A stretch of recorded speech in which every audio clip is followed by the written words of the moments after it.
All right, we are live. So, good evening, ladies and gentlemen. Welcome to This Week in Loaded.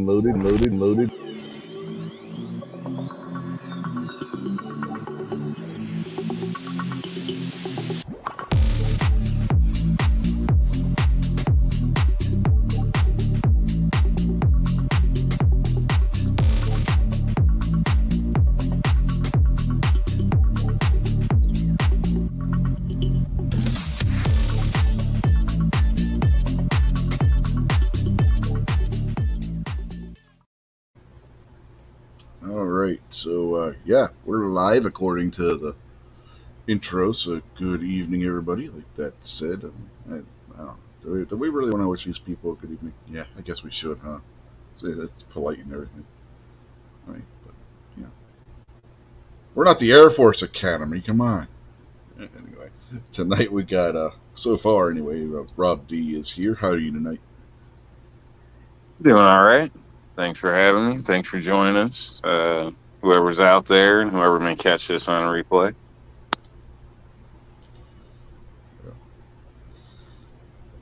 So, how's your day been? It's been interesting. Had a few strange situations today, but nothing I can really discuss. Problem with dinner that I can discuss. Lady thinking Chinese, and so picked a place that I actually like too with Chinese and ordered from there. They said 50 minutes. Hour and a half later, there's still no food. Uh, so I ended up like going to cancel it, and they tried to tell us we can't cancel, which is hilarious because you know I pay with cash. I'm paying like COD, so I can cancel. All right, so, so Hey man, you gotta give them time to catch, like, kill, and skin them cats. Come on, man. well, I don't know if they went to China. They said 50 minutes. I can understand an hour or something like that. An hour and a half? Like, whoa, what the hell's going on here? All the Anyway, food was stuck in L.A. Harbor. ended up, canceling that, we'll say, and ran out and got chili and Italian bread and stuff and just did that for dinner. So that was a fiasco. But uh, other than that, I'm surviving. Yeah, we had chili and fried bread for dinner. No Wife, way. yeah, What are wife the made up a big, coincidences? yeah, You know? wife made up a big crock pot full of chili and fried up some bread dough and Oh, wow. That's cool. That's cool. You ever make like your own donuts with bread dough? I know this isn't a food show, but yeah, we've done that you ever before. You tried it? Oh fry man, up that fry sounds up the pretty bread good. dough, sprinkle some powdered sugar on them, Yep. or You can use like biscuits. That's what we use. I think those. Oh, I can't think of what they are now, but the little biscuits in the can. They the just pop a Pillsbury hole ones, out. like the Pillsbury Uh, Grands. Something like that. Yeah, probably. And then try to cut a hole out, and you got like donut holes too. Yeah, she gets the frozen Yeah. bread dough a lot of the time, and then she'll fry that up. Or she'll make up her own dough. Usually she makes up her own dough and uses that to make a loaf of bread. If she's doing the fried bread, she just buys the frozen stuff and slices that up and throws it in the oil. Mhm. Yeah, we just had store canned bought or whatever. Campbell's chunky chili with beans, something. So let's see, who's out there in the YouTube chats? I believe Kingpin was the first one out there. Let me scroll back up. Yeah, Kingpin was out there first, and then Patriot in the Dark, and Two Live Moo, and Jason Stewart out there saying he's on the way home, so he can't talk right now. And Ozzy's out there, so evening, gentlemen. Remember, if you are out there and you don't say anything in the YouTube chat, we don't know you're out there, even though there is a way to look at the participants list. It's not always accurate. Doesn't always show everybody watching.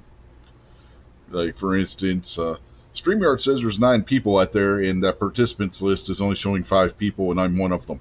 So, I mean, it's not accurate. But we all know YouTube can't count. It's the man bringing you down, man. Mm-hmm. They do it to my numbers too. I'd have like 1 billion subscribers by now, just for my humor alone. But it's YouTube, man. Yeah. Nah, it's Clover's fault for being over there talking about the buck marks. And what's with that, man? Clover goes live knowing that Budget's live. He knows my show's tonight. He goes out there and does a show about buck marks. Well, they are decent going. Nah, I'm just messing anyway. Clover's free to do what he wants to do. Hell, he helped this show out when we were getting started, so I'm not gonna give him a hard time by going live if I'm live. I really don't care. Sounds like you care. Nah, I was joking, dude.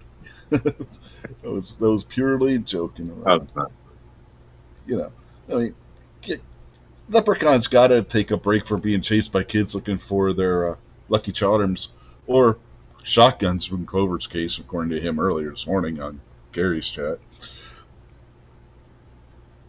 So, do you remember the movie Leprechaun? There was the dude from Willow. I don't know where he was from, but it was the midget guy. The midget guy that played the Leprechaun. He was in the movie Willow. He played Willow in the movie Willow. I don't know. All I know is that was a bad dude. Bad dude. And he'd take until he started rapping. Until he started rapping. It's like, what? Yeah, this little Irish guy rapping. What's up with that? All I'm saying, that's my idea of Leprechaun. That just, hell no. Hell no. Yeah. Well, he was an evil leprechaun, don't you know? But, no. You got an Irish leprechaun rapping. That's cultural appropriation on more than one level. Yeah, I thought he was pretty good. Yeah. I don't know. That was just a weird movie, that one. Well, that was what? Leprechaun in the Hood or something like that? I don't know. There was a couple of them. 2, 3 of them at least. Wasn't there one where he went to space, too? I don't know. But by the time they were done with that series, don't make a deal with him. That's the moral of the story. Don't just leave his shit alone and don't make no deals. Yeah. You see a pot of gold, just leave it the hell alone because you don't want that guy coming to visit. Especially if you got kids. Mm-hmm. Unless you don't like them, it might be a good deal. Yeah, you kids, leave that Leprechaun's Lucky Charms alone. But Patriot out there throwing out there, don't forget today is Gold Star Family Day, last Sunday of September. Yeah. Those families, they had a loved one who paid the ultimate sacrifice. So yeah, do not forget those people.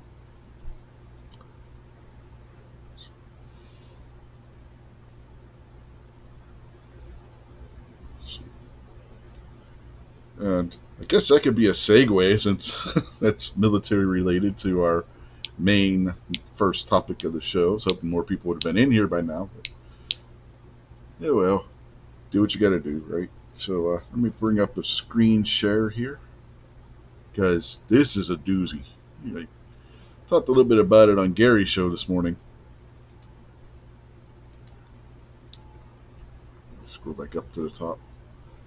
Air Force Academy Diversity Training tells cadets to use words that include all genders, drop mom and dad. Air Force Academy also tells cadets to be Keller conscious instead of colorblind.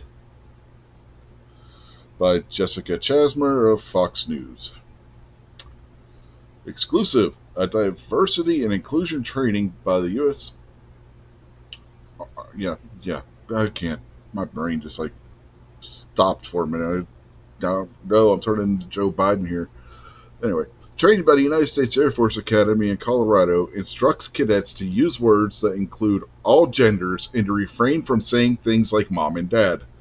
The slide presentation, titled Diversity and Inclusion, What It Is, Why We Care, and What We Can Do,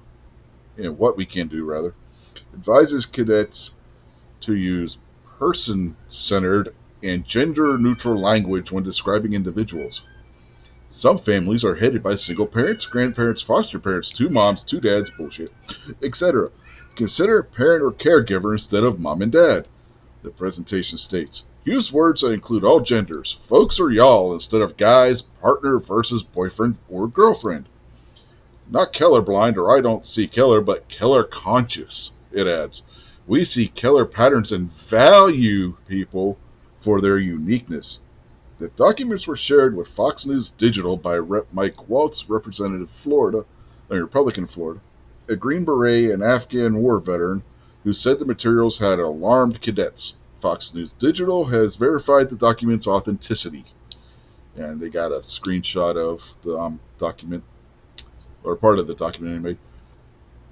It says, what do people call themselves? When in doubt, ask. Include all genders. Y'all, teams, squaddies, everyone, folks versus you guys. Partner versus boyfriend, girlfriend. Person-centered language. People with disabilities versus the disabled. Transgender people, service members versus transgenders. What? So you can't just call them transgender, you got to call them transgender people? You got to add an extra word? Or 2 words if you want to say transgender service members? You can't just call them transgender? What kind of bullshit is this? Recognize diverse family formation. Parents, caregivers, guardians instead of mom and dad. Not colorblind, or I don't see color, or we're all just people. Not jokes at subordinates' expense, in other words, no nicknames. So, no call signs, because that's where Air Force pilots get their call signs from, is nicknames that are given to them, generally by the people they're serving with.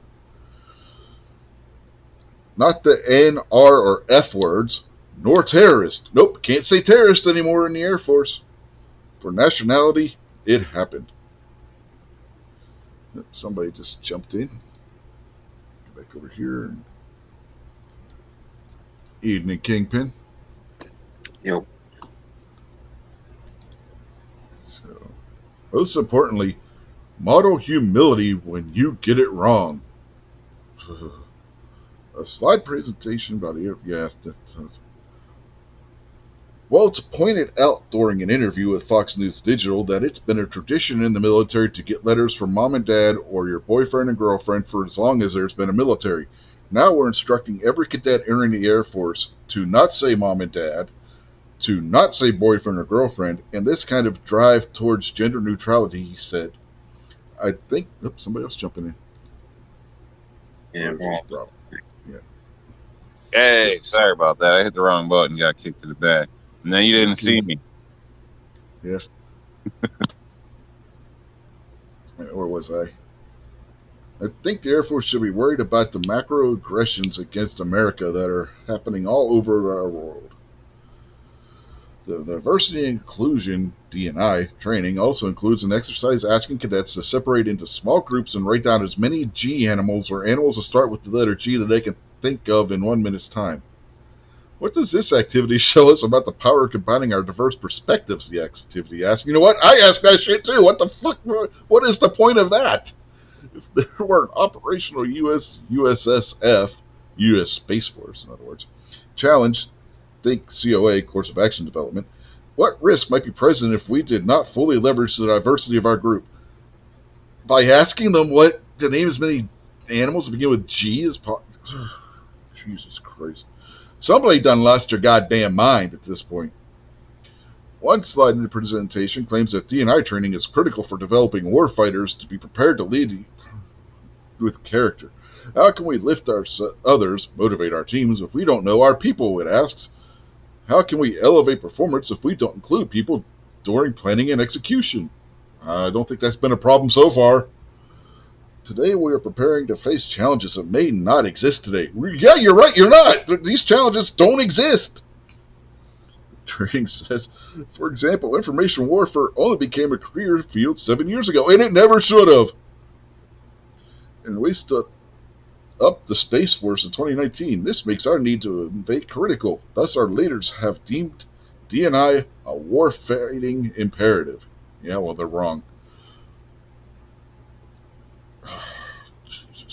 Just the slide shows about the whole G animals. Writing utensil. I guess pen and pencil is racist in some way now. And then they give a list of all the different G animals that they could come up with, I guess. Yeah, more about the stupid G animals. At the beginning of the training, cadets are assured that what's said here stays in the room. Let's have each other's backs, and cadets were instructed not to share people's stories with their names/identifiers. The presentation also asks us to finish prompts like, what I think about me in terms of who I am. What is this? Air Force training, or are they all undergoing a psychological exam? Anyway, what others think about me, what might be misunderstood about me, and how squad classmates can help me feel valued. At the end of the presentation, cadets are informed about additional DNI resources on the Academy's Colorado Springs campus, including a DNI reading room and affinity groups. According to the Academy's website, affinity groups help cadets gather around a shared affinity or bond. It can be identity-based, interest career-based, or cadet experience-based. A professor quoted in a 2021 press release by the Academy describes the DNI reading room as a safe space. Oh, good God, now the military has safe spaces? Meant to broaden and deepen cadets' exploration of the issues involved in diversity, inclusion, and justice. The Academy also offers a Cadet Wing Diversity and Inclusion program, where graduates are given a purple rope to wear across their left shoulder, symbolizing their position as a diversity representative, so that they can advise students on diversity, according to a press release. And they wonder why recruitment levels are down by over 50%. An August 2021 memo by the Academy that proposed the DNI program obtained by Fox News Digital said it would create champions of dignity and respect to foster an inclusive climate in Cadet Wing. Recommended trainings include, but are not limited to, inclusive leadership, conversation facilitation, unconscious bias, and cultural sensitivity, the memo stated.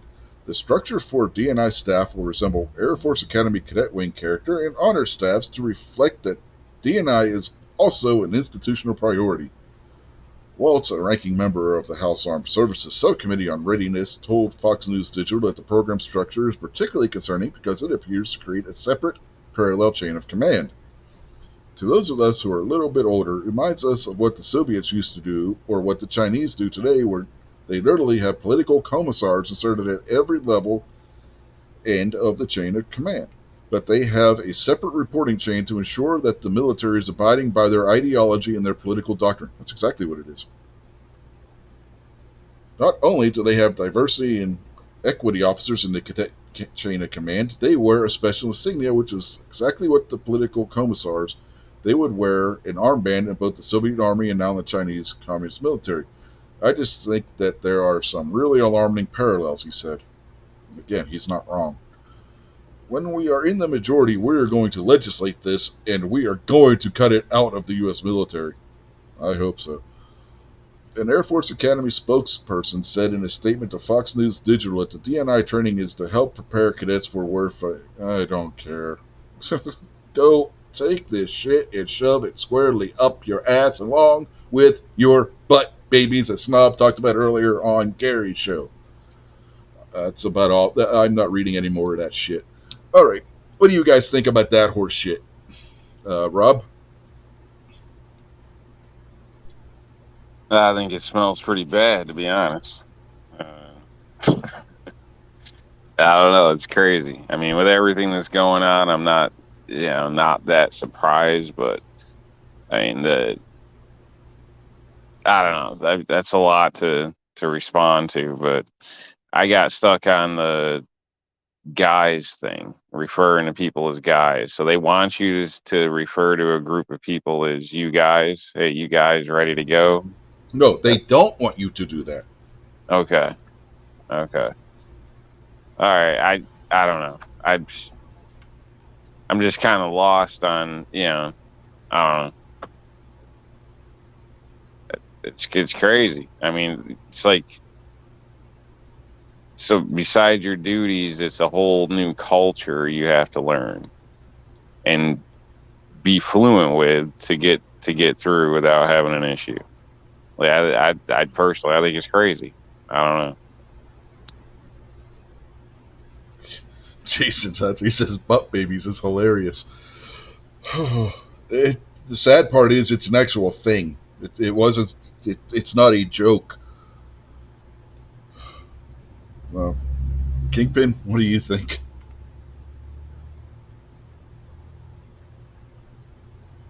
The first question that I would ask is, has anybody learned anything yet? And then the answer is inevitably no. And then I'll go ahead and say a whole bunch of stuff about what you got to look out for, and nobody will pay attention to it. And next week it'll be the thing that happens, and everybody will be like, "Oh my God, I can't believe this is happening." And I'll be like, "Well, I told you about it. And you told me I was stupid." So I mean, that's pretty much. We warned you about this stuff 20 years ago, and a whole bunch of us who had much more liberal tendencies were like, "No, you're stupid. You're a racist. You're a bigot. Why do you care what people do behind their own doors? Nothing. That's crazy. People aren't going to try to marry turtles." And we're like, "Yeah, okay. Well, we warned you. So here's where you're at." And going back to Rob's point, the culture that you have to learn, they don't expect you to learn it. This is the warning that I'm going to give that nobody's going to pay attention to, and then it's going to blow up in everybody's face in, the next year or two. They expect you to fail every time. That's why they've had fluid gender.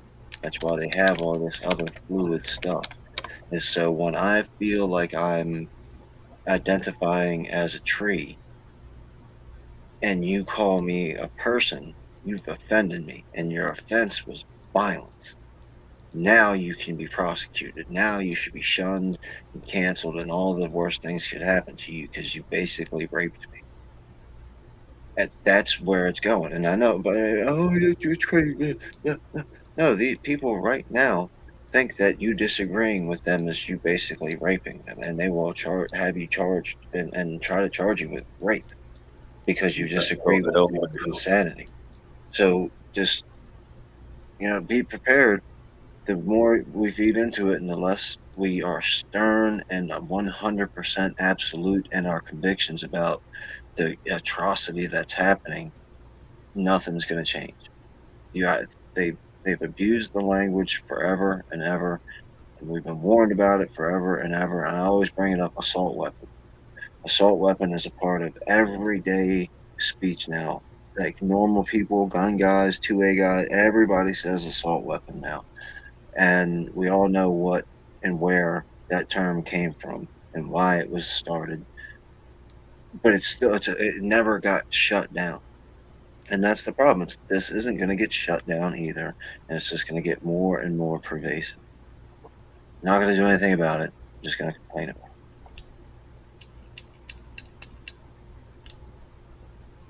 Yeah, Patriots out there. Don't you remember years ago where they removed the prayer during retiring the flag ceremony? Yeah. Yeah, that was a thing. I mean, there's just a lawsuit that going to be going. It's going to be going to the Supreme Court because the state just ruled on it in the appeals court. Well, the state didn't, but the federal courts for the district that the state's in did, saying that schools can't ban prayer. So that's going to be going to the Supreme Court next session or session after, most likely. And so it'd be interesting to see where that one goes. But you did just have the one ruling that came down in favor of the First Amendment, where I don't remember what all it was, but they tried doing something with the religion, and the court was like, no, you can't do that. So, I mean, there are ways to fix this, and hopefully, if the Republicans do take the majority, Representative Walt is right, and they do something to reverse this. If not, the military's fucked at this point. This isn't just happening in the Air Force. This has been going on with the Army, and the Marine Corps has done similar stupid shit. I mean, look at the Army's recruiting campaign, for crying out loud. The commercial with the cartoon girl that we talked about. What was that? A year and a half, 2 years ago? The one with two mommies? That stupid cartoon commercial? So, I mean, it isn't a new thing. It took the Air Force this long to jump in on it. Took them this long to get caught. They've had diversity training for years. Well, this program just started. This specific one. Yeah, that's what I'm saying. This specific program just started. 100 other diversity trainings. Oh, yeah, no kidding. Over the past 20 years didn't just start. Yeah. Well, when back in 1999, when I was at basic training, they extended basic training an extra week because Bill Clinton, of all people, instituted a mandatory class for everybody taking basic training on sexual harassment. Well, that's projection, of course.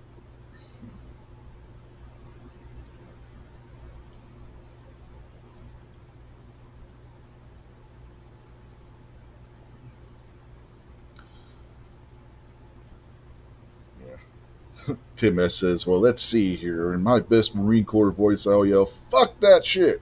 Oopsie, sir.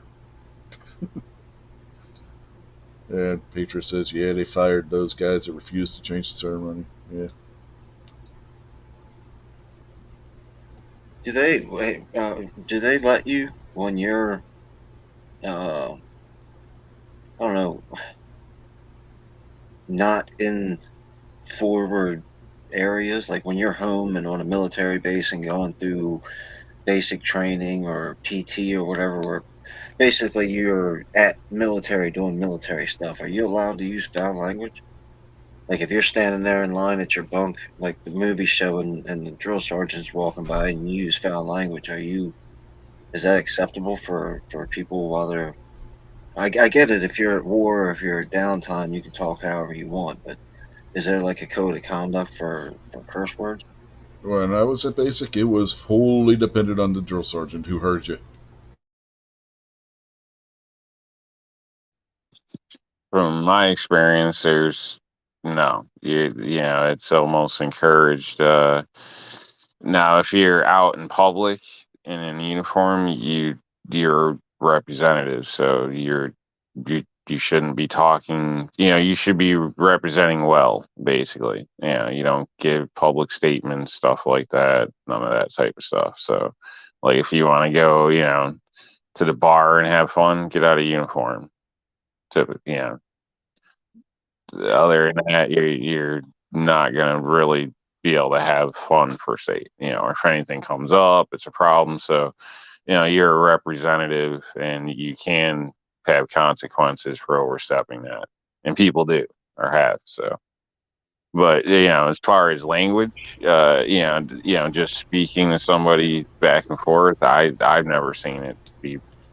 Yeah, we had, when I was at basic, we had this one drill sergeant who was a super religious guy, and if he caught you in the bay using foul language, you were dropping. That's kind of what I definitely understand what Rob was, when you're talking about the public face. Yeah, you've got to have professional decorum, but that's what I meant, like the barracks type of situation. That's where you hear like some of the worst shit of your life. Oh man, we had one drill sergeant who was a potty mouth, and then I mean you know the adage about swearing worse than a drunken sailor. That was that guy.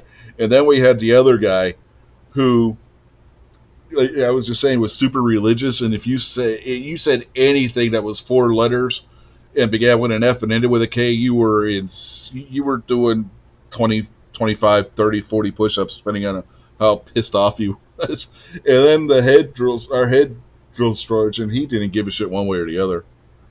But yeah, you get caught by that one guy, oh boy, you were lucky if you only did 20 push-ups.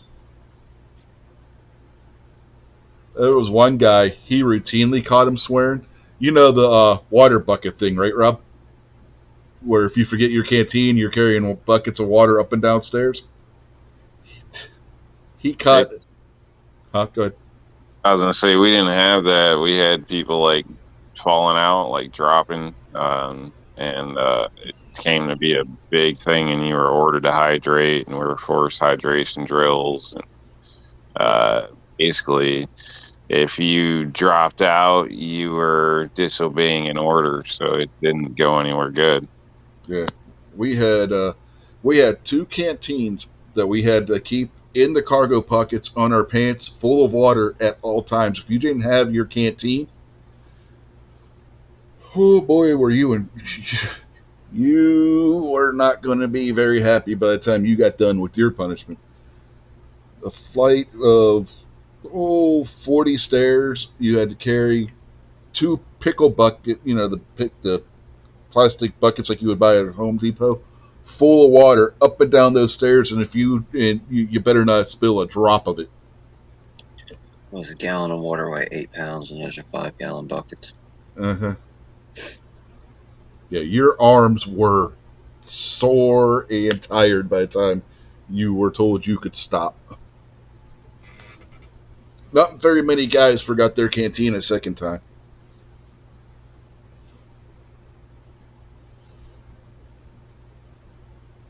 But as far as going back to the language thing, yeah, there's no answer for that. As soon as you decide, okay, I'm going to be open-minded, and I'm going to be fair, and people are people.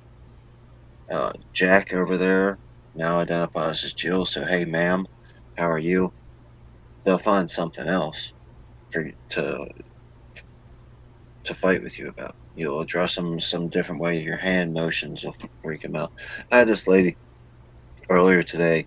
I pulled into a gas station in my area, and there was 3 or 4 cars at the pump. It's a bigger gas station, like a lot of bays, so it's not like a small corner gas station, even though it is on a corner.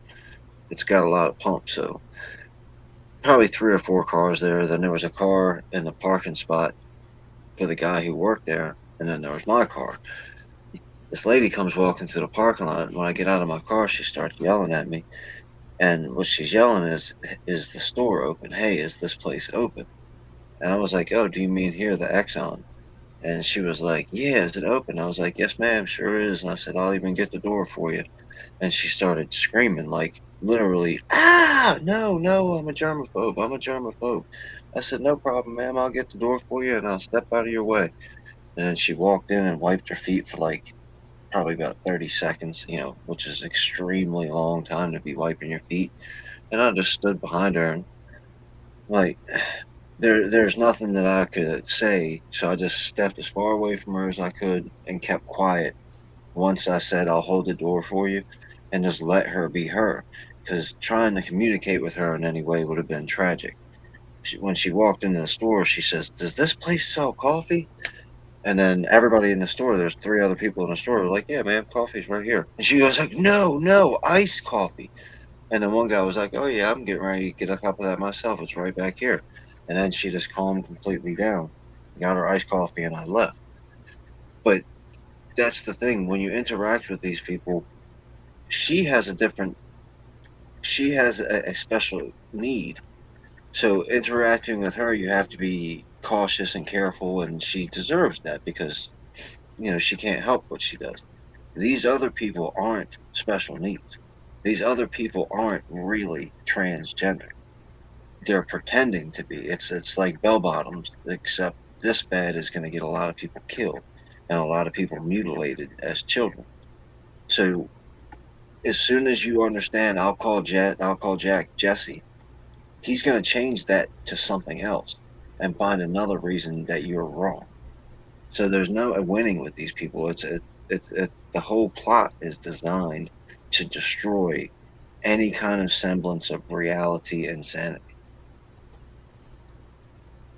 Oh yeah, I mean, I don't know if you've ever seen this, but there's a thing on TikTok. It's Steven Crowder on his show on the Mug Club section. I don't have Mug Club anymore because my subscription lapsed, and with wiping our work and everything, wasn't able to re-sub up on it. But he would do this like once a week. He would show on his show the idiots, the craziness, and they would try and guess what these people's genders were, and that's the game that they play on TikTok. G-Webs has got a clip I don't remember if he played it on the Daily Gun Show or one of his times he went live. He played this clip of this guy talking about TikTok, and it's really good. I'm not going to do it justice, but he says TikTok rewards you for doing the most degrading, Mm, uh, sycophant type of stuff.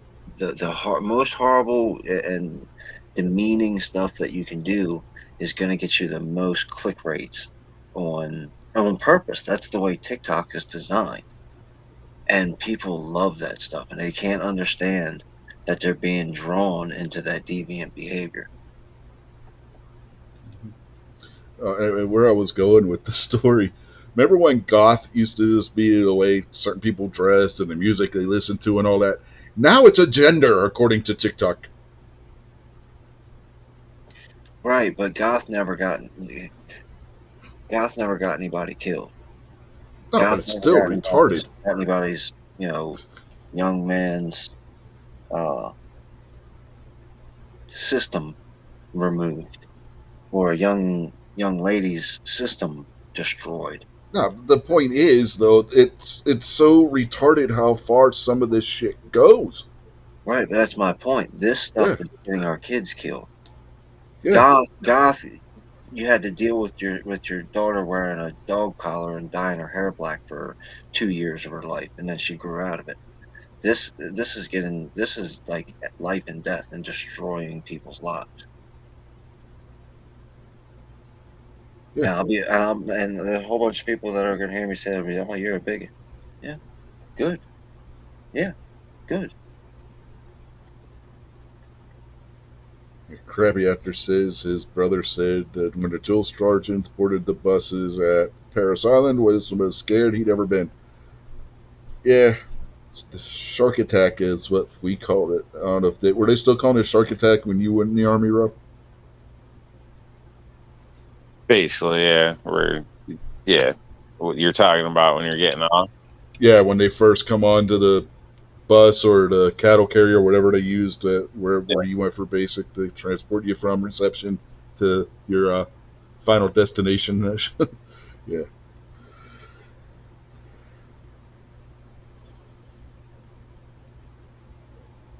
Yeah, we didn't have buses. We had cattle carriers that we were put on at Benning. So,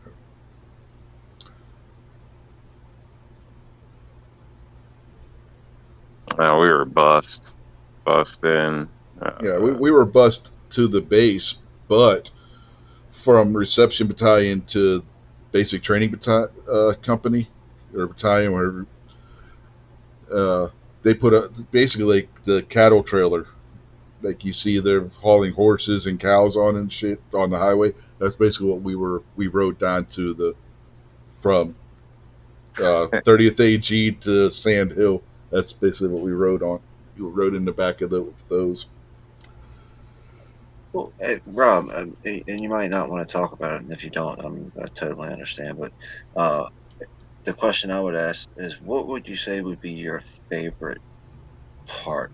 Maybe favorite time, favorite series. What would you say your favorite part of being in the service was, from the very beginning when you signed up at the induction center to the day that you finally handed your uniform in for the last time, or however it works.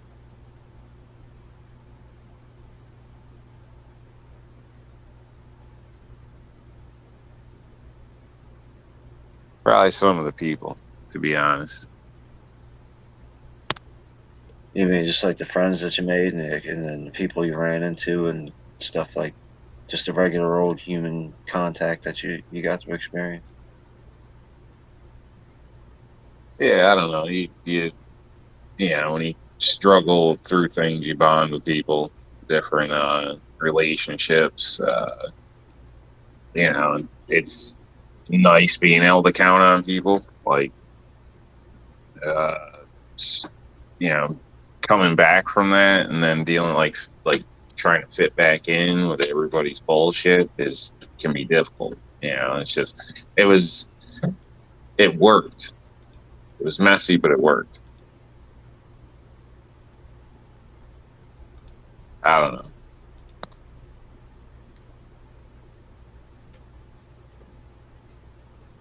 You know anybody that had fun at boot camp?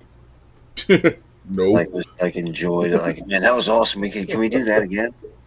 I think everybody enjoys parts of it, but if you're honest, you definitely don't enjoy other parts. Yeah. The experience isn't designed to be enjoyable. I mean, there's some fun parts, like if you're doing the obstacle course or something like that, that could be fun. But there's other parts, like Rob was just saying, no, not enjoyable whatsoever.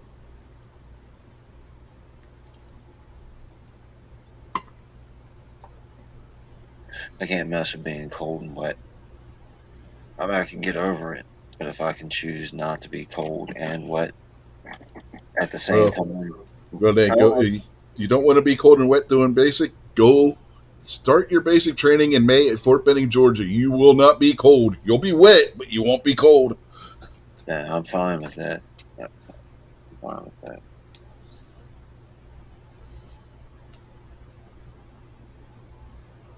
I'll go join like that Saudi Arabian military where it's 115 degrees and they're wearing shorts in the desert with the old, what was his name? Dark Helmet. Fort Benning, Georgia in May. It starts to get real hot and humid. Yeah, I'm fine with that.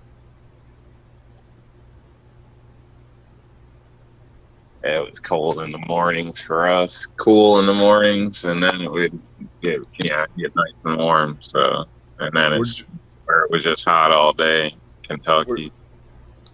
You were in Kentucky for BCT? Fort Knox. Yeah. But it was, it wasn't. It could have definitely been worse. Put it that way, because at least you were only cold for a little while. Morning PT, all that type of stuff. You're heating up anyway. And then most of your day, you were hot because you're wearing all the damn layers. So. Yeah, I don't think we ever used our cold weather PTs when I was at Benning. I don't remember ever touching them except to put them away and never pulled them out of the closet. Are we just going to blaze right over the fact that Rob has secrets about Fort Knox and the gold? He just admitted to it, and we're just going to let him by the way, I know everything about the secret gold of Fort Knox, and then just let him run right past it. I wouldn't count on much being there. That's all I can say. Well, how were we supposed to know? Rich didn't even ask you when you talked about it. Well, because I know the answer to that question. The basic training part of Fort Knox ain't anywhere near in the gold repository. Were you there? I've been to Fort Knox, thank you. Were you at the basic training with Rob when he was at Fort Knox? I've been by where those barracks are, Kingpin. I know where they're at. I know where the gold repository is. The answer to my question is no, you weren't. So Rob's valid story of him being a secret agent during basic training is still there. You try and be a secret agent, being secret into a basic training unit, you need to be fired from your job. Because you ain't going to learn anything secret. Didn't you see 21 Jump Street when Johnny Depp went back to high school? That's Johnny Depp going back to high school. That's not James Bond trying to go through Army basic training and learning the secrets of Fort Knox. Ain't going to happen. That's exactly why it works. It's because they don't think people would believe it. Tell them, Rob. Tell them. You should ask all the people that try going over the fence to run away. Yeah.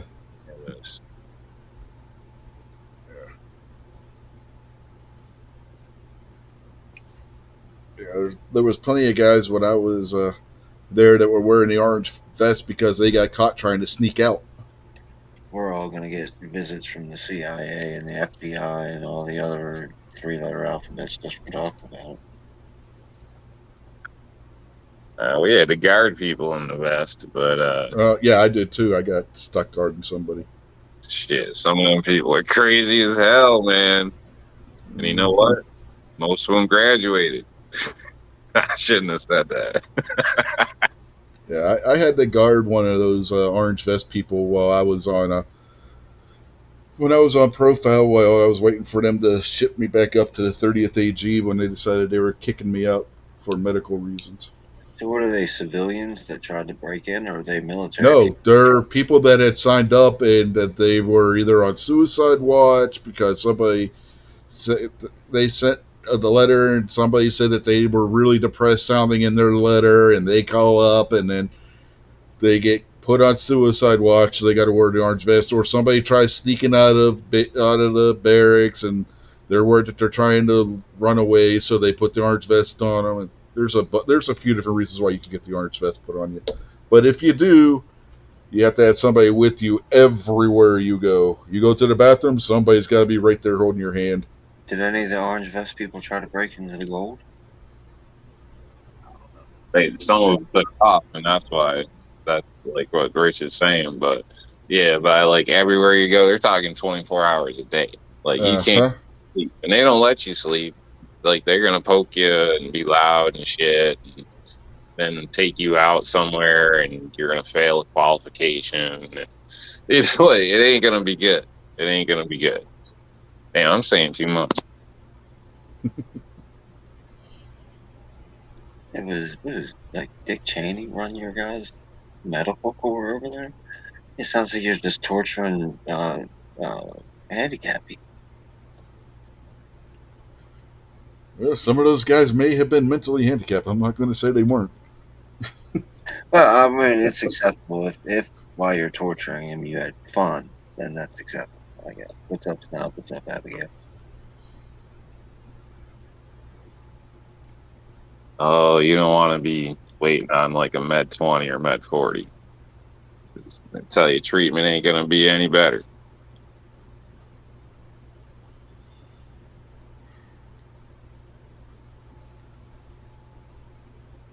Yeah, just for the YouTube audience that's listening, this is a fictional conversation because we all know that the United States government and the United States military is the most efficient, loving, caring organization ever designed in human history. Well, one thing you got to remember, basic training is meant to break you and then build you back up after they break you. Basic training is meant to show how much the drill sergeant loves you. So then you understand, you get past your own weaknesses of your prejudices, and you love him back. Uh-huh. They have a weird way of showing it, Kingpin, if that's the case. That's all I got to say on that. I don't know. I've never experienced it, but I see a lot of them in the news. All the drill sergeants you see on the internet are usually saying some like real inspirational type of stuff that gets their team all riled up, or something that makes somebody cry or whatever. I don't. All the other like Arlie Ermy stuff is just the movie stuff I've seen. Well, while we were talking about that, we've had some other people show up out there in the chat, so I guess we could take this time now while we're between things to say hello to some more people. Because let me go back and see who. Oh, let's start with Tim S. Tim S. is out there. We mentioned him already earlier with his comment. Krabby is out there, so evening. And Vanessa Kitty, evening to you, ma'am. And Ron Wayne is out there. Evening. They call me Tater Salad. Uh-huh. Should we start calling him Tater Salad? Since I done screwed up his name. Yeah, we got Mr. Bernie Sanders. Oh, excuse me, Sanchez, not Bernie Sanders. Wink, wink, nudge, nudge. Let's see. And CNT Designs and Arms is out there. So, evening. And Snob is out there. And Abby is out there. And 223 DDR. Damn, I can't get anybody's name right tonight. My brain isn't. Drinking? Huh? Drinking? No, just Pepsi. Funny candy? He couldn't even read the article, or he was trying to stumble. I was just stumbling over my own tongue at that point. But you see Orange 9 out there as well? Yeah, Orange 9's out there. Yeah, I was just about to mention him. And 223 DMR is what I was trying to say. So, yeah, Ron Wayne says, just call him Tater Salad. Okay, from now on, you're Tater Salad. Yeah, Be careful what you say around these people, man, because you'll be 100 years old and Rich will come up to you and be like, "What's up, tater salad?"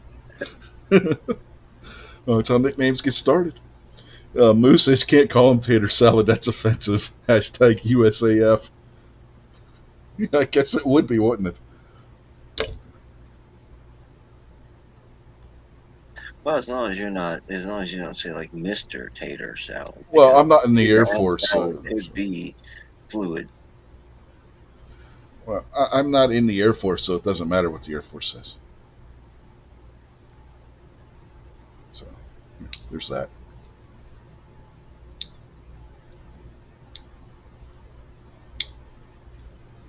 So, what else we got to talk about? Anybody get any new guns this week? I certainly have not. No, unfortunately, I haven't found any in the lakes, pond, or rivers that I can speak of.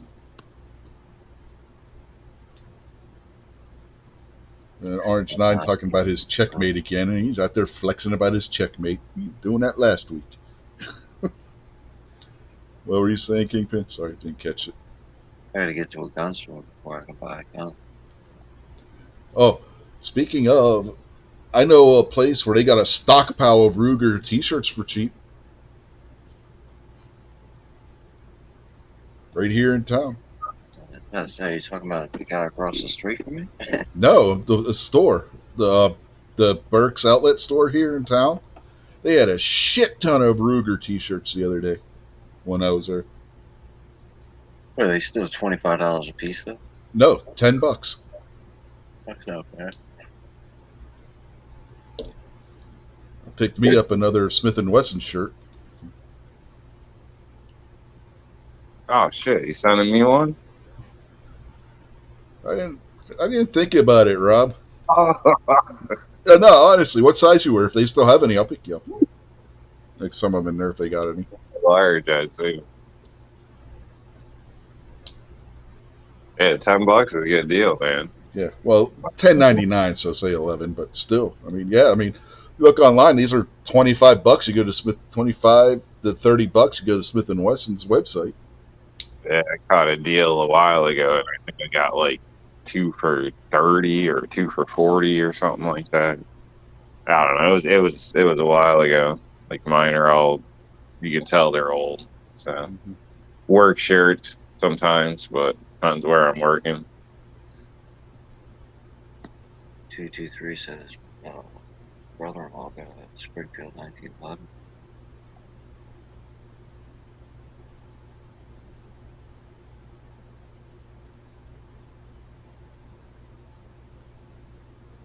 Did you say?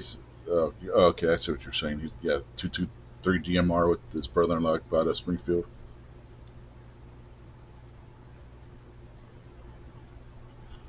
Damn, he's out there. Look at Orange is out there flexing again. He got a staccato. He just bought a stainless steel toe grip module for it. Man, this guy's just flexing all over us tonight with the expensive guns. I tell you what. You know who's got a pretty hefty, nice collection? Uh-huh. Oh, I know. I'm just messing. I'm not too sure if I can't remember because it's been a while since I've seen one of his videos. But Wheeled and Well Armed, I think he changed his name, or he started a second channel, or something like that. But Wheeled and Well Armed's got a nice collection of guns, man. Like his stuff is all top shelf. Have you ever shot one of those staccatos? No. Oh man, I shot one back when they were what was it? STI. Oh man, those they make a nice 1911 and a nice 2011. Expensive as hell, but they're nice guns. I don't know if I'll be able to afford one anytime soon, but good, Rob. You were gonna say something? Hey, see, look, 223. Sorry, Rob. I'll be real quick. 223 got a bunch of Chevy T-shirts to use as rags in his garage sale, or at a garage sale or whatever, because Ford rags are even crappy as rags. Hey man, my wife has a Ford. and you've ridden in it, and you weren't complaining. Yeah, Sorry to step on you there, Rob. I just had to make sure that people were clear about what 223 was out there saying about crappy Ford stuff. Yeah. No, that's cool. I forgot what I was saying. I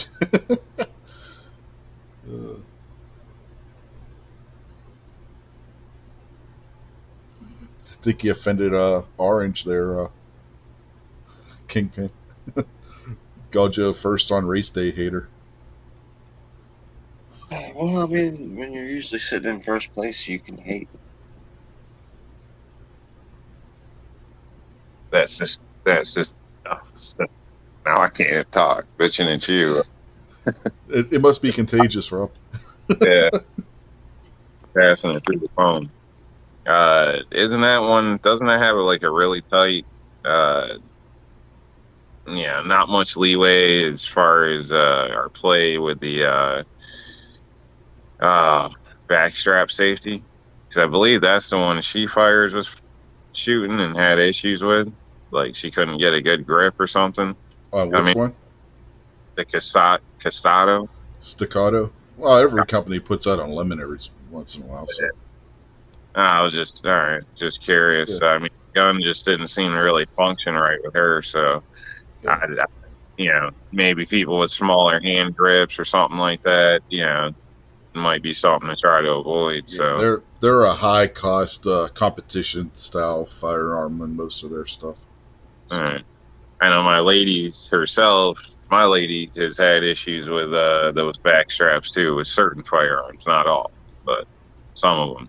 Yeah. Some people have issues with grip safety, so it just the way their hands are, size of their hands, and like you gotta hold it 100% right, every time, which in stressful situations might not be the case. Yeah. That's what's nice about the grip safety on the M&P EZ. You can hold that as long as you're depressing that, it's going to deactivate it. Unlike in 1911s where they can be finicky. Why is it even there on the EZ? That's dumb. Yeah, because it doesn't have a dongle. It's a drop safety. And it looks stupid as hell on that EZ. And I'm a Smith guy. I know it's not the most attractive thing on it, but it does what they put it there for. And remember, for guns to be sold, they have to have so many different safeties on them, and since it doesn't have a trigger safety, they put that on there. With it get so much smaller, I don't know, like be an inch and just in the web of your, I don't know, it looks so horrible. Mm-hmm. Well, I'm not arguing. I don't think it's the most attractive looking thing in the world, but I didn't buy it because it was attractive. Oh yeah, no, I think that overall I think they're decent guns. Don't get me wrong. I haven't had one, but I'm surprised they don't sell even better because people don't want to admit it, but there's a lot of people out there that lack hand strength, whether it's from working in your whole life, this or that. Older people. Surgeries being done, carpet hunt, there's all types of crap. So, I mean, it definitely fits a spot. So I think it's probably more light than people want to admit, or I'd expect it to be. Yeah. Well, that's why I got mine, because I got mine for days when my arm is just really, really bothering me. If I have to pull something, I don't want to like pull one of my Micro 9s or like my Shield, which is M40. I'll just grab that 380 EZ and carry that because that thing has hardly any recoil at all to it. Now, I haven't dissected that gun, because I don't have. But what's the difference? Is it the recoil spring that makes it so much easier? I mean, how'd they be that easy, and why can't we do that with other guns? It's the recoil. Yeah, it's the recoil spring. The tension on the recoil spring isn't as heavy as what it would be on some other guns, or as far as racking the slide's concerned. Now, when you take it apart and you look at it, it's a straight single action hammer fired firearm. when you take the slide off and you look at it inside, it looks very similar to the fire control group in an AR-15. It's also, to me, I don't know that to this to be a factory fact. So if I'm 100% wrong, then I'm giving you a heads up. It's a small gun too. The one that I got is a small gun. I think that I think that they probably lightened up the slide a little bit more too, because Yeah, the the slide slide's not real heavy. because I've held smaller guns like that, and the slide's still real heavy. Where this gun, even the slide feels like they cut weight off of it. Yeah, it's real thin. The slide on it's thin. Not the metal isn't thin, but the dimensions on it. You know what I mean? The width and whatnot. So it's really like barely any recoil, and it's like, debatably one of the easiest ones to rack. Yeah. Is what you're.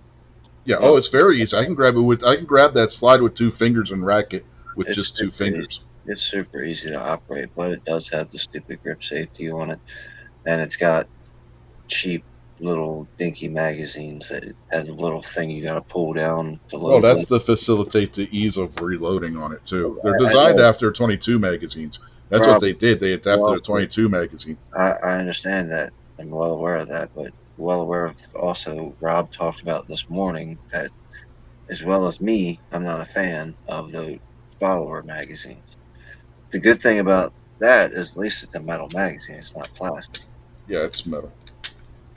But But it's still got the little follower you got to pull down. So that's a drawback. It wasn't a deal breaker. I still bought the thing. Well, that's actually a feature in the magazine. Because if you watch, grab those little tabs and watch the follower. I can pull that all the way down. Like me. That's yeah, somebody with bad hand strength, they can load this easy. All they got to do is drop rounds in it once you pull that follower down. I'm aware of that. I just don't like it. I know. I'm saying for people out there that may not. I don't care. Screw those people. They should fit me.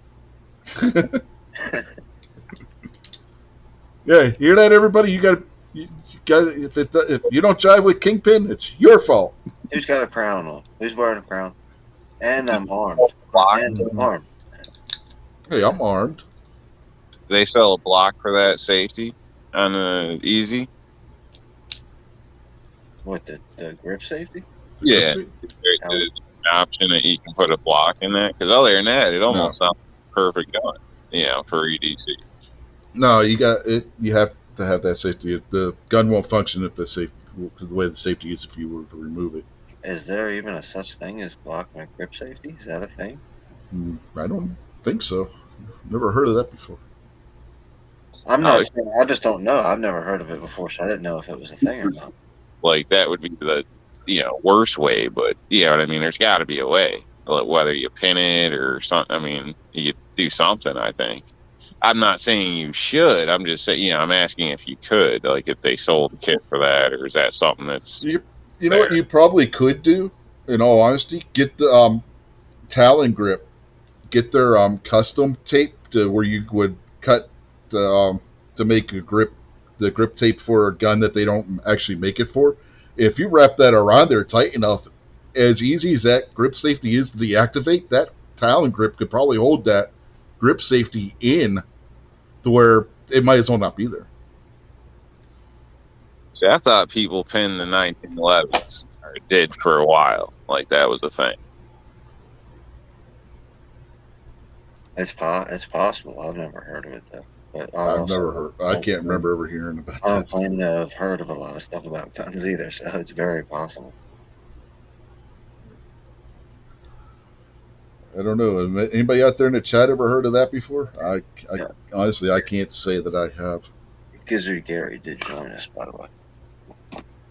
Yes.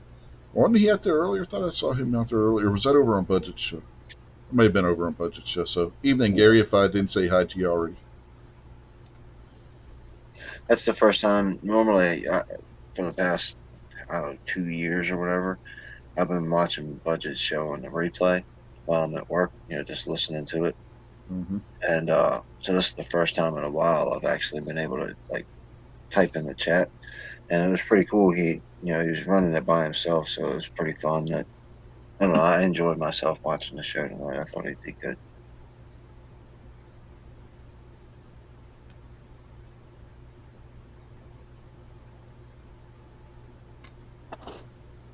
I was over there watching the show. He usually does a pretty good show, so uh, I like it. You know, plus, 10 minutes personality. He seems pretty cool. So met him in person. He was cool. I don't know. It just seems pretty good. Did you send Rob the email about the NRA thing? Yes, yeah, I believe so. Yeah, like 2 people sent me the email. I think 2 or 3. So it's like, damn. It's a hint, Rob. You got to go too. You going, Kingpin? It's possible. If you do, you could drive up here, and then we can leave from here and take my wife's car. That way, you don't have to spend as much on gas. Unless you're just going to head up 70 to 79 and go up that way. But if you want to do that's something. And she mentioned that because to save you some gas money. My intention, I was talking to Jason Stewart about was I was going to look into it this weekend, but that didn't happen. So hopefully one day during the week I'll be able to. So I still got the email you sent me, so I'll open it up and get the address. Yeah, I would do the RSVP as soon as possible because they have it says there's limited availability, so at least get that in, and even if it's free, so even if you can't go, it's not going to hurt you any. Do you get an NRA member? No, you don't got to be an NRA member. Do you have to join when you get there to get No. All right. So what is it? This is like the NRA ILA meeting, right? Yeah, they're talking about all the court decisions and stuff that just happened with like Bruin and all that stuff. Okay, Monday. When is it? Is it on a weekend or something? Yeah, it's Saturday, October 8th. It starts at 9 o'clock, and they're providing breakfast and lunch. So, I don't know.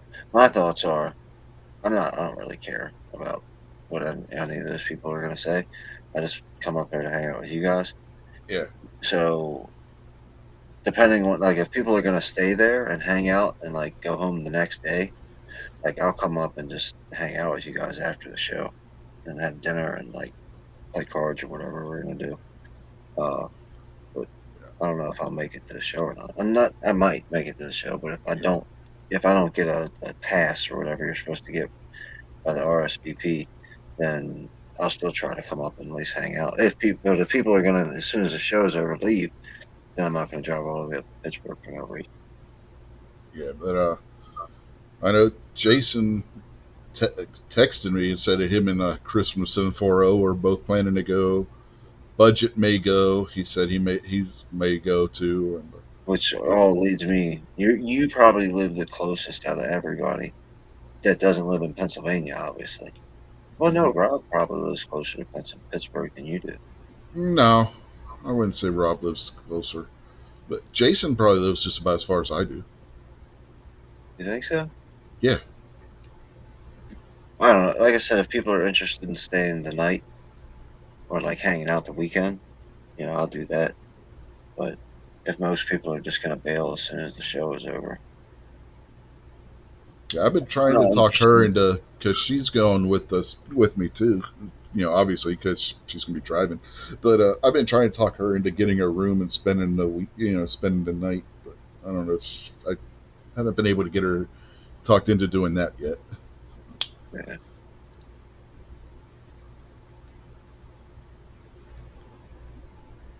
I'm a secret billionaire. That's all true, except I don't live in a cave somewhere. I live in more of a log cabin cut into the side of a hill. There's wet, creepy, cold stuff in caves. You know what I found out? I don't have to take the Maryland firearms course to get my Maryland permit. How's that? Because I'm former military. Former military, you don't have to take the permit test. Yeah, you still have to submit and do all the other stuff. Yeah, still got to do all the other stuff, but I don't have to pay to take the class or anything. Yeah. So, I'm considering going and getting it. I Maryland- actually started the application. I have it saved on the portal. Is Maryland open up to out-of-state people now? Apparently, they were before. It's just they didn't approve anybody, but they were Right. open to out-of-state licenses before. Yeah. Tons of barbecues out there now. Yeah. Even them barbecue. Yeah, I sent him the link too to the NRA thing. So I don't know if he's gonna be able to make it down or not. See, now if Rob goes, he can swing over to pick up barbecue and bring barbecue with him. I can't go. You said the 8th? Yeah. Yeah, it's no good, unfortunately. So not for me anyway on this. So Yeah. so there's a couple things going on the 8th that people are I've been invited to and this and that, but that's it's the Ride of Iron Freedom Festival weekend as well. So and I've been trying to make that a yearly thing here. Mm-hmm. Yeah, I asked Scotsman after Gary's show this morning, and he's going to be in Iowa. He's going out and visiting with Alan and all those guys out that way that weekend, so he's not going to be able to do it either.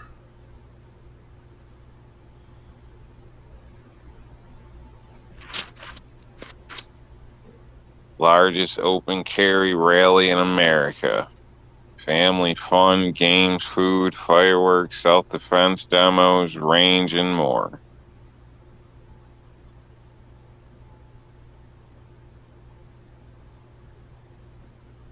Shit, man, why didn't you say something sooner? We could have all met up there. Well, every year, dude.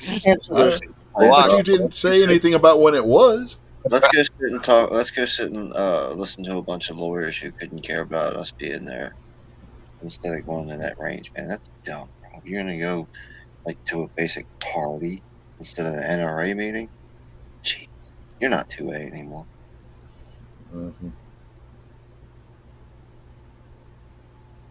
They've been doing it for years. Last year wasn't as good as the year before. So, but last year it rained. So hopefully this year it doesn't. So, hell of a fireworks show. Patriot, you got the wrong side of the state, my friend. Yeah, you want to catch me dead in Philadelphia. Actually, that might be the only way you'd catch me in Philadelphia. I don't know that Pittsburgh's that much better. It's a lot cleaner than Philadelphia. But,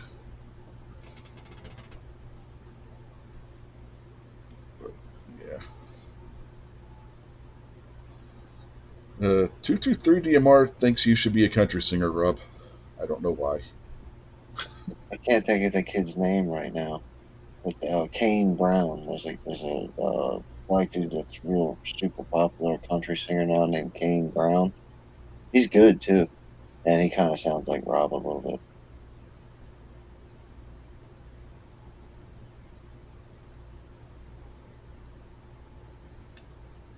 bit. At first, I thought you were going to say like the singer from Hootie and the Blowfish who tried being a country singer. What the hell's his name? Darius Rucker, and he didn't try. He's uber popular as I know. Country singer. I know that. I was being facetious. Barbecue says, you heard it here, folks. Rob D hates the NRA and loves Glocks.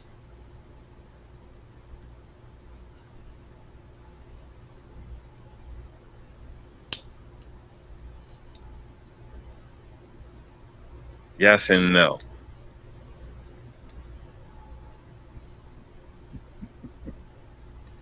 So, yes, he loves Glocks, and no, he loves the NRA.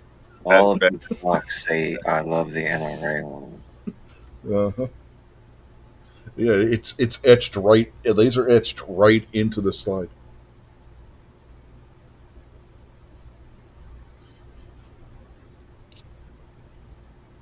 "223 DMR is trying to get Rob to sing. I don't know. Do we want that to happen? I mean, he's not snob. Yes, we do. Oh, okay, please don't even put those two in the same sentence together. think that's blasphemy. But yes, of course we want chat. We want Rob to sing, right? It's like a Bigfoot chat night. I don't sing on. Yeah. Rob's got so last weekend you would have sang, is what you're saying. Possibility.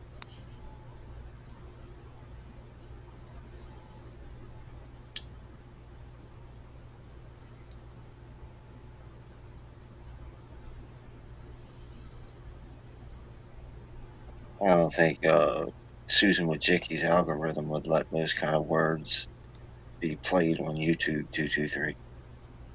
Rich's channel, all of our channels would get deleted. What if Rob sang a song about Glocks? Right. Go back to his basic Right. training days. Come up with something about Glock. Well, he could sing Ugly Kid Joe's Everything About You and then change it to something about Glocks. I mean, the song's about hating somebody, so it would work. But he would have to sing it as a country song and not a hard rock heavy metal song.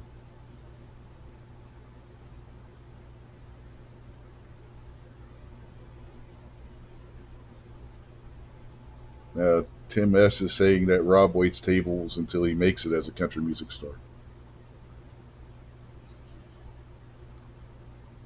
What did you say, Rob, to get all these people started on you? 80-year-old, hater, basically, is what you're saying. They all done went hate on Rob out there. I don't see any hate out there. 223 says he's probably got a good singing voice for country music style, which I agree with. And then Barbecue's just stating pretty plain facts, and you're just being a bigot because he's having a hard time typing because he's blind. Yeah. So you're picking on him because he's not. How am I picking on Guns and Barbecue? I heard it. You heard it, didn't you, Rob? Barbecue, you heard it. I know Barbecue's about to type. Yes, I heard it. So Gary says, could you imagine Rob waiting tables? You don't want to eat that. Order a salad. As he's eating a steak at the same time, Gary. Probably wouldn't last a day. Oh, I know I wouldn't. I've worked in a bar as the restaurant bar and grill, whatever the hell you want to call it, as the busboy and quasi bouncer at one time. And the shit that the waitresses had to put up with people, I almost lost my job because I almost punched a guy right in the mouth with what he said to one of the waitresses the one time. So, yeah. Oh, yeah. Drunk and stupid is not a good combination. I'm not really fond of stupid and sober, and I'm not really fond of smart and drunk.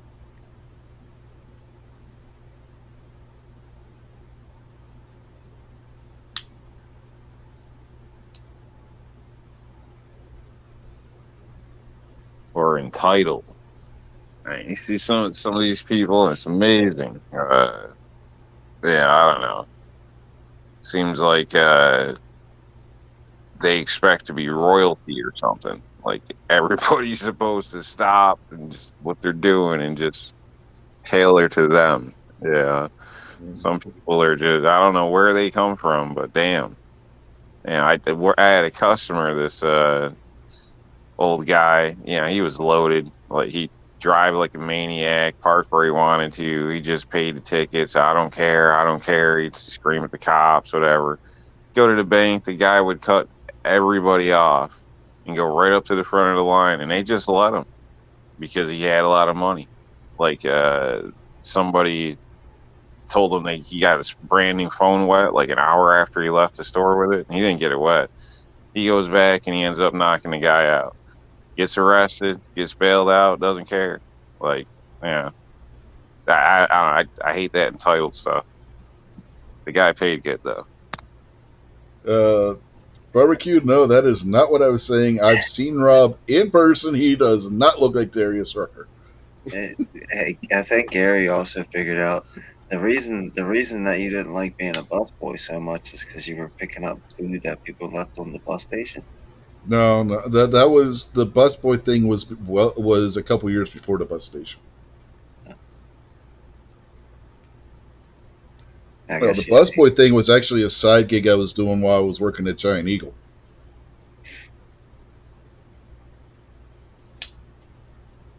I'm assuming that the first comment by Barbecue was his attempt at like a rap lyric. No, that was Ugly Kid Joe's Everything About You. Oh, all right. What's Giant Eagle? Like Giant Eagle is a supermarket chain in the Pitt front. They have stores from it's based in Pittsburgh, but they have stores all the way up to like Cleveland, Ohio, and It's a grocery Erie. store called Giant, and some of them are called Eagle, and some of them are called Martins. Well, no, they're not. They're not affiliated with Giant. It's a totally different chain. I thought they were all conglomerate because Giant No. and Martins down this way are all the Yeah, same. Giant and Martin's down this way are all are connected, but Giant Eagle is a totally different chain. Oh, okay. Sorry about that.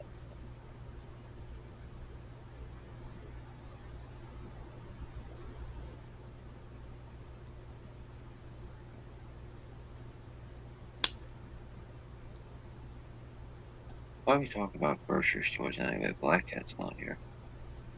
What if he just wanted a regular eagle? Or a small one? DM Well, Plus. then you're in trouble. Yeah, Guzzin Barbecue said he wrote that lyric off of his just from memory. And Watt75 is out there, says the closest Giant Eagle to him is in Columbus, Ohio. Yeah, when I worked at Giant Eagle, I don't know if they had any in Columbus at that point. Because every store had a map of all the locations of where the chain was in case you had for cross-reference to, because at that point, that was back in the days where people still used checks and you had to be able to cross-reference where the check cashing card came from by what the store's number was and all this other happy horse shit.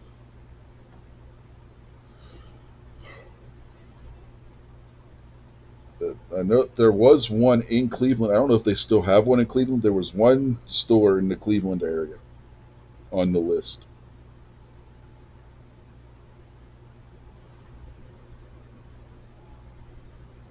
You know, Giant Eagle has the Get and Go gas station chain too, all over Pittsburgh. Yeah, have you guys ever seen the gas stations come and go? I have not seen one that I can remember anyway. Jeez. Krabby might have seen one of these. Sometimes he goes up to like the Frederick area, and that's why no one's at. But it's straight up and serious. It's not like a joke. It's called a come and go. Oh yeah, I know that chain exists. It's KUM if I remember right. I've seen things about it, but I've never actually been to one that I can remember. I would assume that was a massage parlor. No, it's a gas station. I would have assumed it was a place where for 50 cents you could see 30 seconds of a certain type of movie. Yeah, it just sounds like some place where you would go to get a happy ending, maybe. 223 says he's got one down around his. Mm-hmm. Yeah, they're out in like Missouri. I think Kansas has them, Nebraska.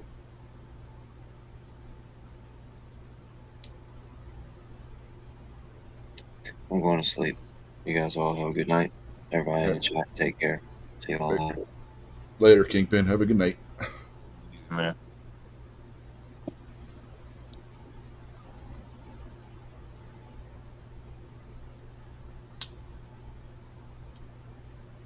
Krabby says he can't bring himself into going into one of those. What, a porn shop or a come and go? Or both? It's funny when you see porn stores. You know, what's the point of this with the internet and everything? You ever been in one? Nope. Really? Dude, Nope. You should take a field trip.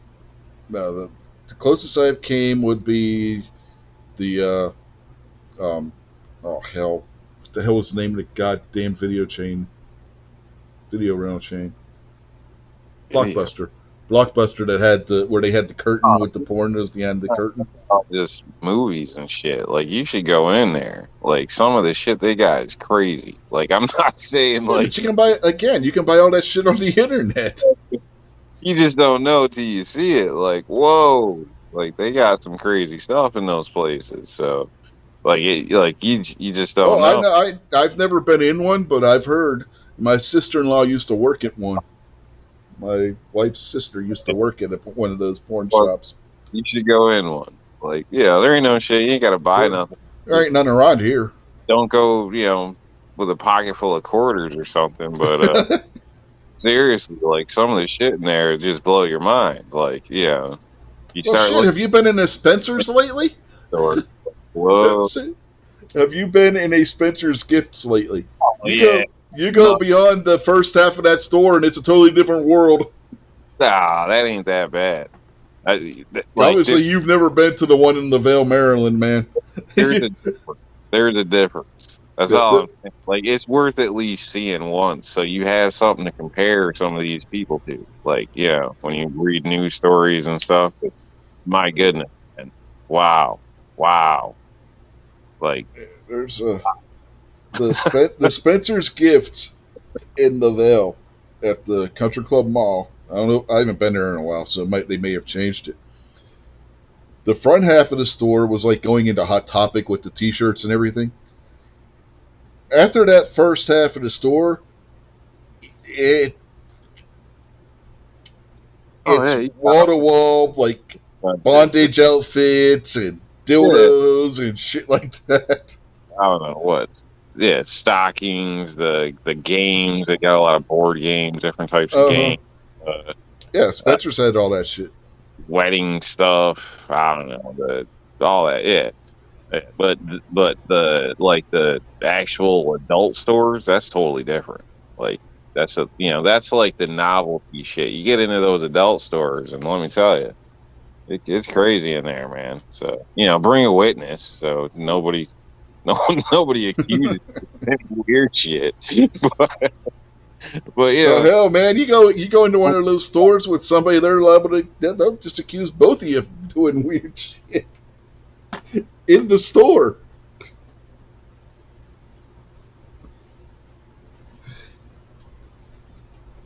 What were you two doing in the back room of that there store? No, don't go in any back rooms. Just walk around. Whatever you do, don't use the bathroom in the porn shop. That's right. Park right in the front. Don't go to the back of the parking lot.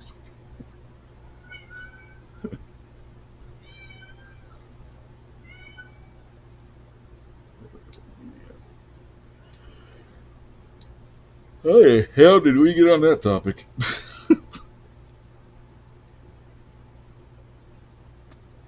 I don't know, but it's a crazy one. What says a friend used to manage a hustler store. She said part of her job was watching all the new porn that came in. Alrighty. So she must know all the tricks then.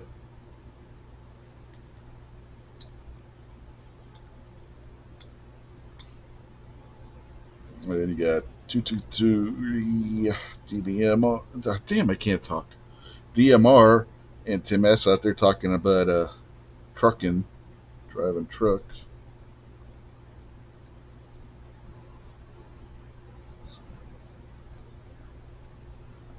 What else we got? Trying to think what else we got to talk about. What else anybody out there in the chat talking about? Maybe that'll give us an idea.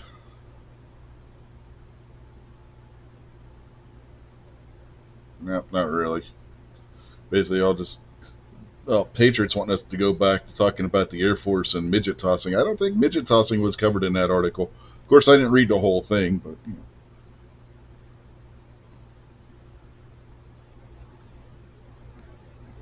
But you can buy midget dolls.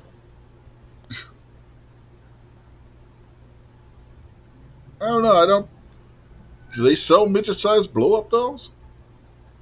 Oh yeah, they got all types of stuff. Oh man, yeah, they got those ones that actually look like real people now. Like, okay, made out of foam latex or some shit. They're supposed to be making robot ones. Apparently, in Japan, they've had them out for a few years now. That's like- just that's crossing the line, man. Yeah, it's the Japanese. I mean, they are a weird people. Crazy. Remember, the Japanese are the ones that have vending machines with women's dirty underwear in them. It is true. And like 1,000 different flavors of Kit Kats and Pepsi. Yeah, and we only got like 5 flavors of Kit Kats. Like that's bullshit. Like they can keep the underwear in the machine, but why don't we get a variety? Yeah, they got whole stores over there that are nothing but different flavors of Pepsi, and then another one is different flavors of Kit Kat. That's all they sell. Different flavors of Pepsi and different flavors of Kit Kat. What? I mean, we get what? 2 flavors of Pepsi? Pepsi and cherry Pepsi. Once in a while they run a special or something. Yeah. Well, Canada got more flavors of Pepsi than we do. Crazy. There's one that I've been wanting to try. Vanilla ice cream Pepsi. It's supposed to taste just like a float without the ice cream. Because it says vanilla ice in it. That's why you want to try No, it. it's vanilla ice cream. No, seriously, it's vanilla ice cream Pepsi. It's supposed to taste just like a cola float, you know.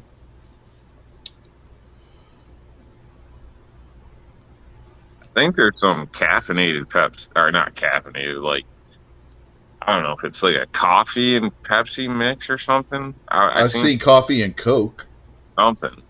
Yeah, there's one that's coffee and Coke mixed. I haven't seen the one with coffee and Pepsi. I'll tell you what, have you tried that Pepsi Nitro? It's like 7 something for 4 cans of it. But oh my god, that stuff is good. What the hell? 7 something for 4 cans. Yeah, it's made with nitrogen instead of carbon dioxide. It's really, really super smooth.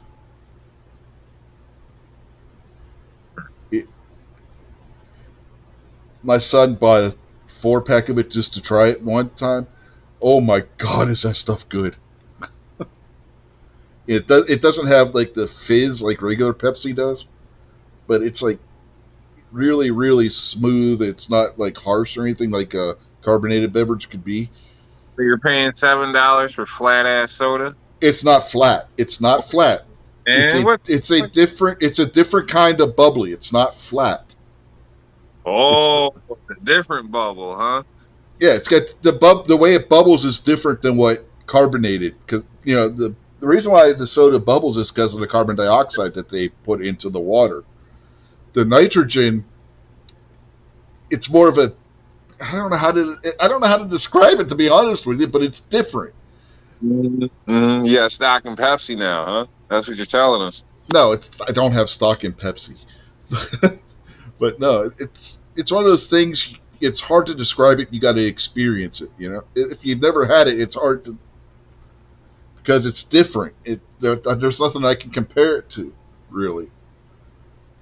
You know, it's like the difference between a really cheap whiskey and then a good aged Scotch. I mean, that's if you know if you get where I'm going with that.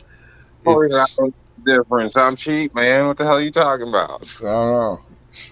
Well, somebody out there might understand. But have you, on a different thing, have you tried the orange Mountain Dew? No, I got a Mountain Dew to try, but I don't drink Mountain Dew typically. So the orange one is good. The orange one is really good. It's got that Mountain Dew taste to it, but then it also tastes like an orange soda. It's really good. If you like orange soda, you might like that one. Mountain Dew is just really sweet. I don't know what it is about it, but really sweet. It's all right, like some of it, you know, but I'd almost prefer like I don't know, what do you call it, citrus something, that Adirondack. I can't even think of it. I don't know. Mountain Dew's a little sweet, in my opinion. But One I've that never like lit off from it. yeah, one that was good, but it was a limited edition, was the Sangria Mountain Dew. That tasted just like frickin' sangria. I don't know if you've ever had sangria, the Mexican wine. It tasted just like it. I've got bottles of it, but I haven't tried it yet, to my knowledge. At least not what I have. 223 DMR. Hey, I got his name right. He's heading out, so have a good one.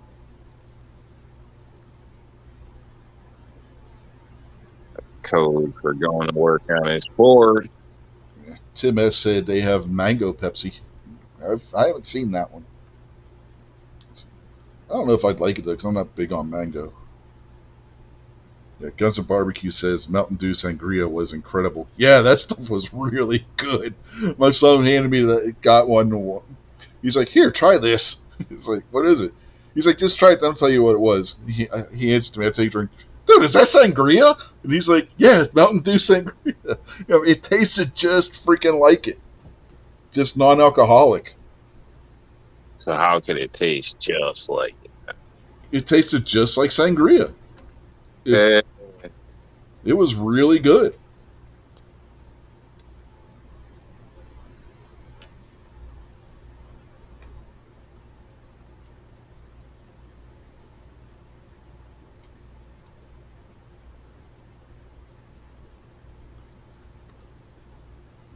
Again, that was for a limited time. They did it a few years ago. I think it was around Cinco de Mayo.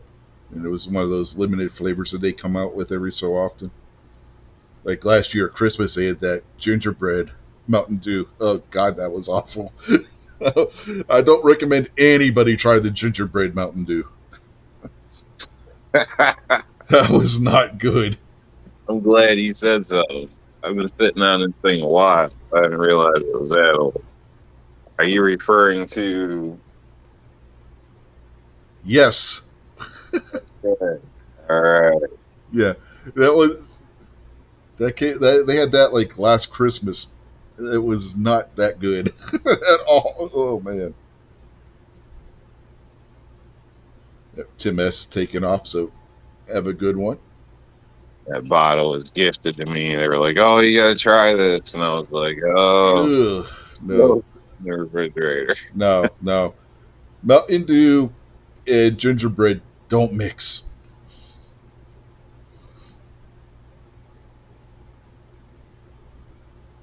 Now, another one I liked was the Live Wire, which they don't do anymore. That was the white one, kind of color like that one, but it was a more citrusy Mountain Dew. It was the base Mountain Dew flavor, but it had more of the citrus to it, flavoring in it. And it was pretty good. And it wasn't as sweet as the regular Mountain Dew. But they don't have that. I don't think they do that one around here anymore, or anymore either. 'Cause I haven't seen that one in a while either.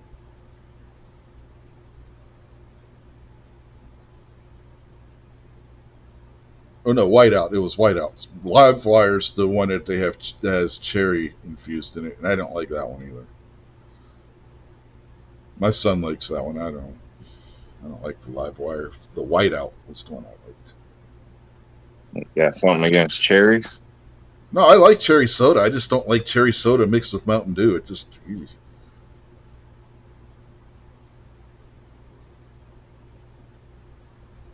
About Parrots Bay.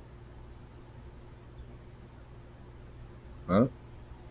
Parrots Bay. Mixed with what's that? like a coconut rum. Never had it. I'm not big on coconut though, so.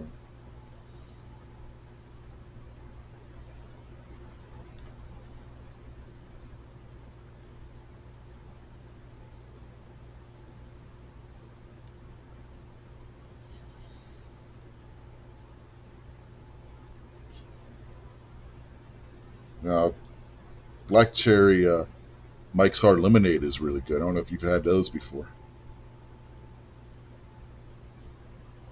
No.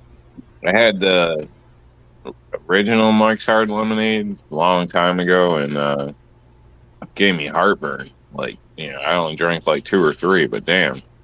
And I don't usually get heartburn, so I've always just stayed away from those lemony alcohol drinks. Yeah, the Mike's black cherry of the hard lemonade, it tastes like black cherry soda. If you've ever had a black cherry soda, that's what it tastes like. Really good.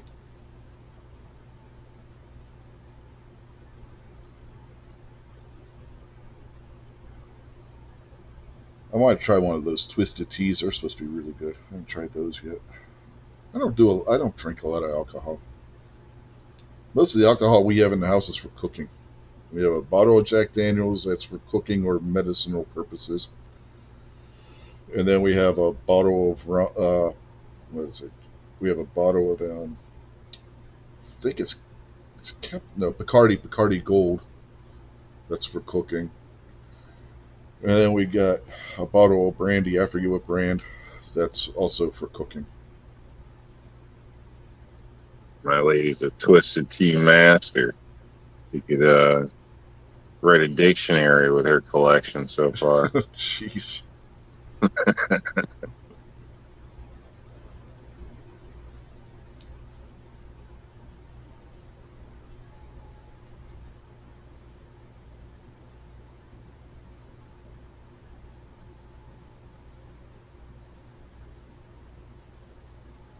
You can get a better deal. I don't know if anybody else out there buys Twisted Teas, but I noticed you can get a better deal buying the cans, but you don't get the bottle caps, which the lady does. She prefers the bottle caps, or sometimes I'm cheap. I haven't seen it in the stores here in bottles. They all cap the cans of it. Yeah. The cans are like 2 bottles fits in one can. I can't remember the. Yeah, the cans are pretty big. And when you do the math on it, you'll get it a little cheaper just to buy three cans versus 6-pack. So, and obviously bottle deposit as well, but it's cheaper on top of that bottle deposit too. So yeah, we don't have bottle deposits, so that's not an issue here. All right. So just a little note for anybody that might be in that situation, or if you're buying a 6-pack, maybe check the cans because it might work out cheaper if you don't care. Yeah, it comes down to that unit price, Other price tags that they put on the shelves in the grocery stores and stuff. They have the unit price in addition to the actual price you're paying, but they have it broke down into how much you're paying per ounce and all that. My wife always wants to grab the one that looks like it's cheaper. I'm like, look at the unit price. Don't just look at the price that the product is costing. She's like, why? I was like, you see that little price right there in the corner where it says 43 cents an ounce or whatever it is? Now look at how much that one that you think is cheaper, that unit price says. And she's like, what? It says 50 cents. I was like, yeah, you're paying 7 cents an ounce more for that one than you are that one. People don't look at those things. I look at those things, Rich. Yeah, I do too. But most people don't. They just grab whatever has in the big numbers, whichever has the cheaper price on it. Now, sometimes you don't got a choice in the matter because you might only have like $2 in your pocket and something's $1.50, and the other one that would be cheaper in the long run is $3, but you don't have $3. You only have $2, so you got to grab the cheaper of the two. As far as the exactly why 35 on the bag, not the box, the bag. It is a better deal. Mm-hmm. Yeah, always pay attention. Most stores, it's what, like a little gray box. Always pay attention to that price in that little gray box. It's either in the upper right-hand corner or the upper left-hand corner. Find out exactly which one is the cheaper of the two.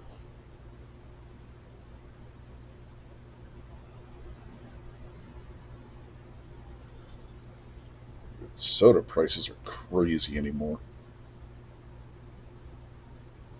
Freaking bottle of RC was $3 a bottle when we were at the goddamn supermarket. What the fuck?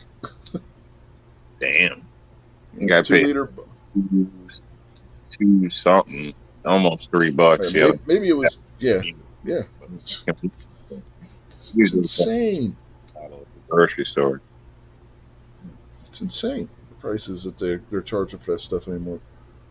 A 12-pack that you used to get for $2.99, almost $10 for a 12-pack. What the fuck? My wife came back the other day with a Pepsi cube and said it was cheaper to buy the cube than it was to buy the 12-packs. Because they had the cubes on sale.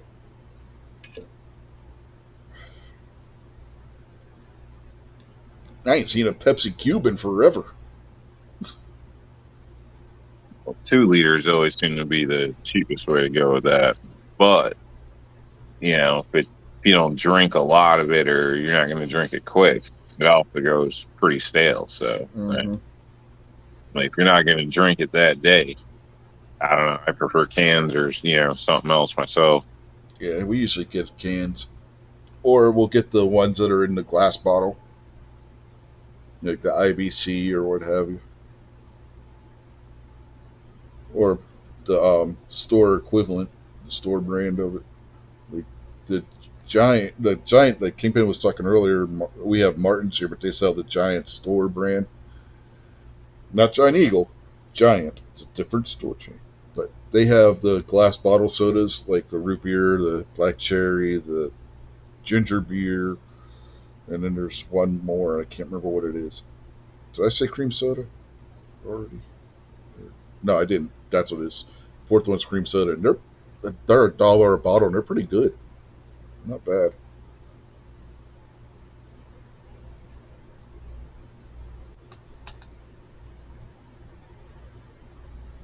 Damn. Remember when I was working at Giant Eagle, $4.99 was regular price on a cube. Now you can't get a 12-pack for that. That was back when they came out with the cube. Right about the time they first came out with those cubes.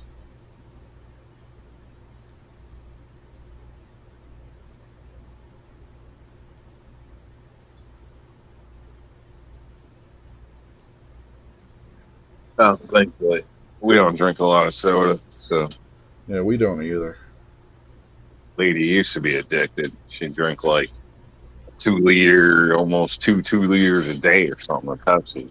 So that's crazy, man. So people eat that shit. Now we just pretty much drink it with mixed drinks here and there. So if there's not one on sale, we don't bother with it. Yeah. If they got something on sale, we'll grab one every so often. Yeah, I think, you know, as a whole, or society drinks way too much soda. Not trying to sound like a health nut or anything, but no, I completely agree with you. Moderation, like sodas, you know, some people like soda. Like I was saying earlier, I know people have basically lived off Mountain Dew. You know, and they're like, oh, I know it's no good for me, and sitting over here complaining they got a bad this, bad that, they can't do this, can't do that, all this shit, all these problems, all these issues they want to complain about, but they don't want to do a damn thing about their lifestyle, about all the fast food, about all you drink is freaking Mountain Dew, and all you do is sit around your goddamn computer. You know, you get tired of hearing people bitching. Sorry, I don't want to get on a rant, but yeah, it's the fast food, the soda and shit. It's killing us, man. It's killing us. Yeah, we have an argument with our youngest daughter about that stuff, because most of the time her and her fiance, they order out like something fast food or whatnot to eat. It's like very rarely do they actually cook something. All in moderation. Yeah. Spread it around. Too much of anything can become a bad thing. Mm-hmm. Well, we've been going for about 2 hours now, so yeah, barbecues like it's like people who drink 19 cases of Dr. Pepper per month. Yep, I've known people like that. All you see in our house is cases of Dr. Pepper everywhere. Empty ones at that. Yeah, diet's even worse for you, the diet ones. The shit they put in that stuff.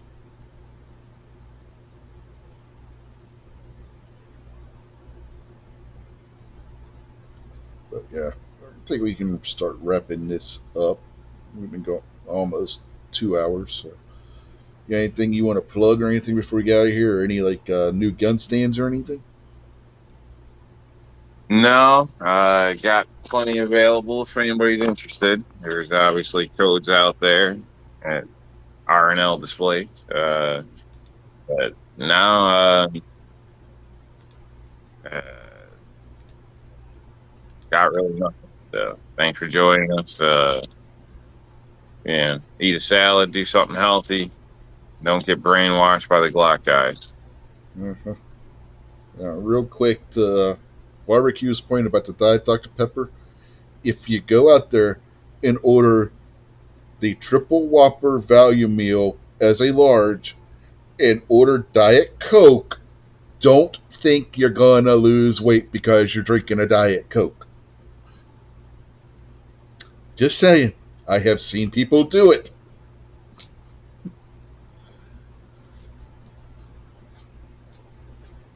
With that, we will bid you all a good night, and we will catch y'all later somewhere during the week. So, have a good night, everybody.